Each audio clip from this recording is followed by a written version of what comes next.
दोस्तों હું દર્શન રાવલ તાજેતરમાં એક ગુજરાતી સાહિત્યકાર દિલીપભાઈ ઝવેરીને સાહિત્ય એકેડમી પુરસ્કારથી સન્માનિત કરવા માટેની ઘોષણા કરવામાં આવી। જોકે આગામી સમયની અંદર 8 માર્ચ 2025ના દિવસે આંતરરાષ્ટ્રીય મહિલા દિવસના દિવસે એમને સન્માનિત કરવામાં આવશે।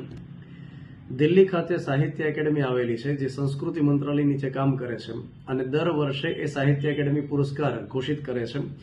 અલગ અલગ 24 જેટલી ભાષાઓની અંદર આ પુરસ્કાર આપવામાં આવે, જેમાંથી 22 બંધારણમાનની ભાષાઓ રહેલી છે અને એ ઉપરાંત અંગ્રેજી અને રાજસ્થાની ભાષાનો સમાવેશ થાય છે।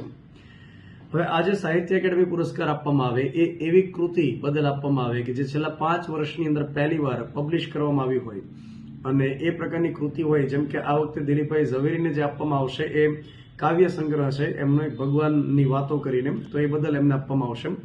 દિલીપભાઈ ઝવેરી જે મૂળ રીતે મુંબઈની અંદર કાર્યરત, મુંબઈમાં જન્મેલા અને વ્યવસાય ડોક્ટર રહેલા, તો ખૂબ સારા સાહિત્યકાર, એ ઉપરાંત એ પોતે ખૂબ સારા અનુવાદક, નાટ્યકાર વગેરે એ પ્રકારે એમની કામગીરી રહેલી। તો આ એક વ્યક્તિનું નામ આપણે યાદ રાખવું પડશે। જ્ઞાનપીઠ પુરસ્કાર જે આપવામાં આવે છે એ સાહિત્ય ક્ષેત્રનો ભારતમાં સૌથી સર્વોચ્ચ પુરસ્કાર છે।